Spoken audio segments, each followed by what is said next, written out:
कृषि कानूनों को लेकर सरकार और किसानों के बीच गतिरोध जारी। 5वें दौर की वार्ता भी बेनतीजा। 9 दिसंबर को होगी फिर बातचीत। किसान और सरकार में नहीं बन रही सहमति। किसान कानून रद्द कराने की मांग पर अड़े। 8 दिसंबर को बुलाया भारत बंद। शिरोमणि अकाली दल की नेता हरसिमरत कौर बादल चंडीगढ़ के अस्पताल में भर्ती। सांस लेने में दिक्कत। किसान आंदोलन में हुई थी शामिल।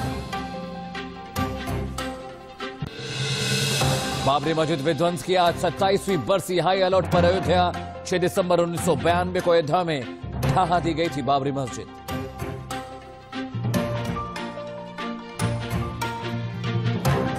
केरल में Rajiv Gandhi centre for biotechnology संस्थान के नए कैंपस के नाम पर विवाद। गोलवलकर नाम रखने का केरल सरकार ने किया था विरोध। और सिडनी में दूसरा T20 आज सीरीज सील करने उतरेगी टीम इंडिया।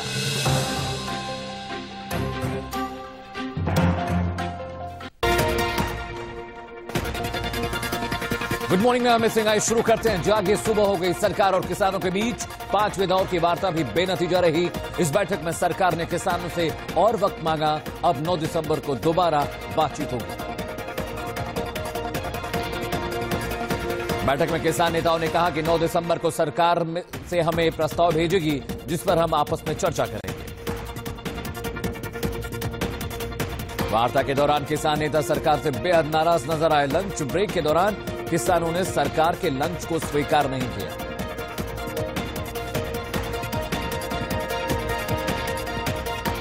पांचवें दौर की बातचीत में किसान का समूह करीब 1 घंटे तक मौन व्रत पर रहा और अपनी मुख्य मांग पर हां या ना में जवाब मांगा। कृषि मंत्री नरेंद्र सिंह तोमर ने किसान नेताओं से अपील की कि वो इस आंदोलन से बुजुर्गों और बच्चों को घर भेज दें, जिसे उन्होंने ठुकरा दिया। किसान नेता बूटा सिंह ने कहा कि हम कानून रद्द कराकर ही मानेंगे, इससे कम पर हम मानने वाले नहीं। किसान संगठनों ने सरकार से कहा कि हमारे पास 1 साल की सामग्री है, सरकार को तय करना है कि वो क्या चाहती है। बैठक के बाद कृषि मंत्री ने कहा कि सरकार ने किसानों को आश्वासन दिया है कि एमएसपी पर खरीद जारी रहेगी और मंडियों को और मजबूत किया जाएगा। तोमर ने किसानों के आंदोलन में अनुशासन बनाकर रखने के लिए किसान संगठनों का शुक्रिया अदा किया। चिल्ला बॉर्डर पर प्रदर्शन कर रहे किसानों ने सरकार को चेतावनी दी है कि अगर उनकी मांगों को जल्द पूरा नहीं किया गया तो वो दिल्ली की फूड सप्लाई को बंद कर देंगे। पंजाबी सिंगर और एक्टर दिलजीत दोसांझ ने दिल्ली में आंदोलन कर रहे किसानों को सर्दी से बचाने के लिए 1 करोड़ रुपए दान में दिए। दिल्ली में जारी किसान आंदोलन के समर्थन में ब्रिटेन के 36 सांसद खुलकर सामने आए हैं। सांसदों ने इसे लेकर राष्ट्रमंडल सचिव को चिट्ठी भी लिखी है। किसान आंदोलन को लेकर चर्चा के लिए पहली बार पीएम नरेंद्र मोदी के घर पर बैठक हुई, जो करीब 2 घंटे तक चली। नए संसद भवन का भूमि पूजन 10 दिसंबर को दोपहर 1 बजे प्रधानमंत्री नरेंद्र मोदी करेंगे। लोकसभा अध्यक्ष ओम बिरला ने पीएम मोदी के आवास पर पहुंचकर उन्हें भूमि पूजन कार्यक्रम में मुख्य अतिथि बनने के लिए आमंत्रित किया। नया संसद भवन पुराने संसद भवन से 17,000 वर्ग मीटर बड़ा होगा। इसके निर्माण में 971 करोड़ रुपए की लागत आएगी। नया संसद भवन कैसा होगा, इसकी तस्वीर भी सामने आ गई है, जिसके निर्माण का ठेका टाटा प्रोजेक्ट्स लिमिटेड को दिया गया है। केरल में Rajiv Gandhi centre for biotechnology संस्थान के नए परिसर के नाम को लेकर विवाद शुरू हो गया है।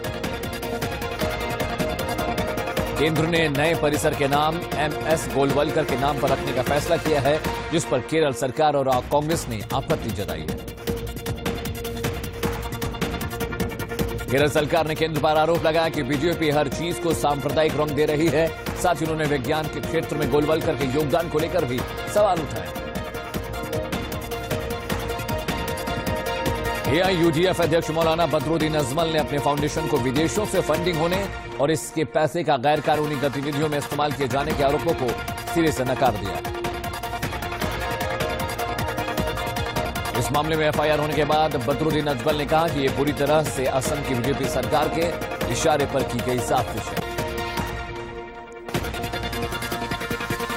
जम्मू कश्मीर के सामा में केंद्रीय मंत्री स्मृति ईरानी ने कहा कि गुपकर गैंग के पास जब सत्ता थी तो उन्होंने कभी रिफ्यूजियों को वोट का अधिकार नहीं दिया। स्मृति ईरानी ने कहा कि गुपकार गैंग ने वोट के अधिकार के लिए कभी संघर्ष नहीं किया, लेकिन अब उन्हें वोट की जरूरत है तो वो सामने आ रहे हैं। जम्मू कश्मीर में डीडीसी चुनाव में बीजेपी प्रत्याशियों के समर्थन में शहनवाज हुसैन ने रैली को संबोधित किया और विपक्ष पर जमकर हमला बोला। लखनऊ में पंचायत चुनावों को लेकर मुख्यमंत्री योगी आदित्यनाथ ने पार्टी नेताओं के साथ बैठक की, जिसमें प्रदेश अध्यक्ष स्वतंत्र देव मौजूद रहे। पश्चिम बंगाल के आसनसोल में भाजपा की रैली पर टीएमसी कर्मियों द्वारा की गई बमबाजी और गोलीबारी में कई भाजपा कार्यकर्ता घायल हुए। बीजेपी नेता कैलाश विजयवर्गीय ने इसे लेकर राज्य सरकार और पुलिस पर हमला किया। उन्होंने कहा कि यहां पुलिस का अपराधीकरण हो गया। बीजेपी के वरिष्ठ नेता गजेंद्र सिंह शेखावत ने ममता बनर्जी सरकार पर बड़ा हमला बोलते हुए कहा कि बंगाल अन्याय व अत्याचार का शासन बर्दाश्त नहीं कर सकता। बॉलीवुड अभिनेत्री कंगना रनौत ट्विटर के जरिए देश में नफरत और घृणा फैलाने का आरोप लगाया गया है। इस मामले पर बॉम्बे हाईकोर्ट में 17 दिसंबर को सुनवाई होनी है। आरजेडी चीफ लालू प्रसाद से मिलने पहुंचे सैयद फैसल अली ने कहा कि बिहार में वर्तमान सरकार वेंटिलेटर पर है। जैसे ही 1-2 वेंटिलेटर या ऑक्सीजन हटा, वैसे ही बिहार में सरकार गिर जाएगी। बीजेपी के राष्ट्रीय अध्यक्ष जेपी नड्डा का उत्तराखंड में जोरदार स्वागत हुआ। पार्टी के हजारों कार्यकर्ताओं ने मानव श्रृंखला बनाकर राष्ट्रीय अध्यक्ष का सम्मान किया। बीजेपी के राष्ट्रीय अध्यक्ष जेपी नड्डा ने बाजापुर सेफ हाउस में प्रदेश पदाधिकारियों, विधायकों, सांसदों व जिलाध्यक्षों के साथ बैठक की। इस बैठक में राजनीतिक दशा पर बूथ और 6 कार्यक्रमों की समीक्षा हुई। तेलंगाना के मुख्यमंत्री चंद्रशेखर राव वित्त और कृषि अधिकारियों के साथ एक उच्च स्तरीय मीटिंग करेंगे। बैठक में राज्य को मिलने वाले फंड, उनके इस्तेमाल पर चर्चा की जाएगी। गाजीपुर के जिला पंचायत हाल में प्रभारी मंत्री आनंद स्वरूप शुक्ला ने सहायक अध्यापकों को नियुक्ति पत्र बांटा। इस दौरान मीडिया ने प्रभारी मंत्री से अधिकारियों द्वारा सीयूजी नंबर नहीं उठाने का सवाल किया तो वो भड़क गए। राम मंदिर निर्माण के लिए नींव खुदाई का काम अब जल्द शुरू होने वाला है। इसके लिए कल राम मंदिर निर्माण समिति की एक अहम बैठक होगी। बाबरी विध्वंस की बरसी पर यूपी के कई जिलों में सुरक्षा व्यवस्था बढ़ा दी गई है। इसके साथ ही अयोध्या को किले में तब्दील कर दिया गया है। पूर्व केंद्रीय मंत्री हरसिमरत कौर बादल को सांस लेने में दिक्कत पेश आई है। उन्हें चंडीगढ़ के पीजीआई में एडमिट कराया गया है। दिल्ली में आयोजित स्वच्छता सेवा सम्मान 2020 कार्यक्रम के दौरान मुख्यमंत्री शिवराज सिंह चौहान ने कहा कि स्वच्छता सर्वेक्षण 2020 में मध्य प्रदेश का बेहतर प्रदर्शन रहा है। बिहार के सुपौल जिले के त्रिवेणीगंज से जेडीयू विधायक मीरा भारती के बेटे का शव संदिग्ध हालत में मिला है। मध्य प्रदेश के शहडोल जिला चिकित्सालय में लगातार बच्चों की मौत के बाद पूर्व मुख्यमंत्री कमलनाथ ने एक जांच दल का गठन कर पीड़ित परिवार से मिलकर इन मौतों के पीछे का संचार जानने और रिपोर्ट सौंपने के निर्देश दिए थे। मध्य प्रदेश के स्वास्थ्य मंत्री प्रभुराम चौधरी ने शहडोल में 13 नवजात की मौत पर कहा कि उनके इलाज में कोई लापरवाही नहीं बरती गई। कानपुर के विजयनगर से एक युवक का अपहरण हो गया। फिरौती की कॉल आने पर परिजनों में हड़कंप मच गया। शिकायत मिलने के बाद पुलिस जांच में जुट गई। बरेली से रिटायर्ड सूचना अधिकारी ने अपने घर में काम करने वाली एक महिला को उसके घर जाकर गोली मार दी। महिला के बचाव में आई उसकी बेटी को भी आरोपी ने तमंचे से पीट कर जख्मी कर दिया। कानपुर के बर्रा में मामूली विवाद में आधा दर्जन गुंडों ने एक छात्र को बेरहमी से पीट दिया। मामले की शिकायत करने पर पुलिस ने पीड़ित को पुलिस थाने भगा दिया। पीड़ित ने एसपी से न्याय की गुहार लगाई। सीतापुर में खाकी वर्दी में 2 युवकों समेत 5 लोगों ने जमकर हंगामा किया। युवकों के हाथों में असलहे भी देखे गए। सीतापुर में लव जिहाद मामले में पुलिस ने मामले में 8 नामजद लोगों के खिलाफ केस दर्ज कर 7 लोगों को गिरफ्तार कर लिया है, जबकि मुख्य अभियुक्त और बालिका की खोज के लिए पुलिस की टीम लगातार कोशिश कर रही है। प्रयागराज में पुलिस और क्राइम ब्रांच की संयुक्त कार्रवाई में एक बदमाश और उसके 2 साथियों को पकड़ा गया है। बदमाशों ने पुलिस पर फायरिंग भी की थी। कौशाम्बी में पुलिस ने मुठभेड़ के दौरान लुटेरों के गैंग के 2 सदस्यों को गिरफ्तार किया। अलीगढ़ में एक महिला से दुष्कर्म मामले में एसएसपी ने इंस्पेक्टर राकेश यादव को निलंबित कर दिया है। पीड़ित आरोपी इंस्पेक्टर को जेल भेजने की मांग कर रही है। कानपुर के अस्पताल में अज्ञात व्यक्ति ने बच्चा चोरी करने की कोशिश की। बच्चे के पिता के जगने के बाद व्यक्ति अस्पताल से भागते हुए सीसीटीवी में कैद हो गया। मध्य प्रदेश के दमोह में एक युवती ने अपने ससुर और जेठानी पर गर्म पानी डाल दिया, जिससे दोनों बुरी तरह झुलस गए। दरअसल बच्चों के बीच हुए विवाद से युवती नाराज थी। मध्य प्रदेश के सागर मेडिकल कॉलेज में पिछले 3 महीने में 92 बच्चों की मौत से हंगामा हो गया। इस मामले में मेडिकल कॉलेज प्रशासन ने चुप्पी साध रखी है। यूपी के मिर्जापुर में वकील के बेटे से मारपीट करने वाले एसआई को एसपी ने दोषी पाए जाने पर निलंबित कर दिया। असम के चिरांग में पुलिस को बड़ी कामयाबी मिली। यहां पुलिस ने भारी मात्रा में हथियार और गोला बारूद बरामद किया। चेन्नई एयर कस्टम ने 1 किलो 62 ग्राम सोने के साथ 5 यात्रियों को गिरफ्तार किया है, जिसकी बाजार में कीमत 81 लाख रुपए से ज्यादा बताई जा रही है। मुंबई में आग का तांडव देखने को मिला। यहां दोस्ती कॉम्प्लेक्स के पास मौजूद मार्केट में भीषण आग लगी। बर्फबारी से जम्मू संभाग को घाटी से जोड़ने वाला मुगल रोड और श्रीनगर ले हाईवे बंद हो गए हैं। मौसम विज्ञान ने आज भी बर्फबारी के आसार जताए। तमिलनाडु में आए चक्रवाती तूफान के चलते भारी बारिश के कारण 7 लोगों की मौत हो गई है, जबकि कुड्डालोर जिले में लगभग 300 गांव में बाढ़ आ गई है।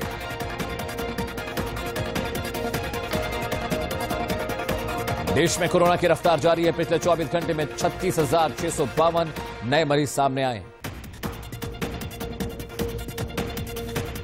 24 घंटे में देश में 512 लोगों की मौत हो गई। मौत का कुल आंकड़ा 1,39,700 तक पहुंच गया।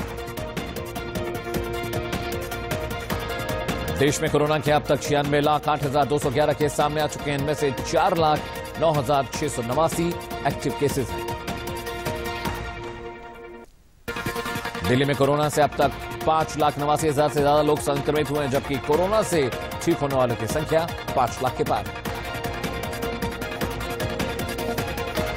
दिल्ली में कोरोना का कहर जारी है। पिछले 24 घंटे में 3,419 नए मामले सामने आए, जबकि 77 लोगों की मौत हुई। महाराष्ट्र में कोरोना संक्रमितों की संख्या 18,42,587 तक पहुंच गई है। यहां कुल 47,000 से ज्यादा लोगों की अब तक कोरोना से मौत हो चुकी है।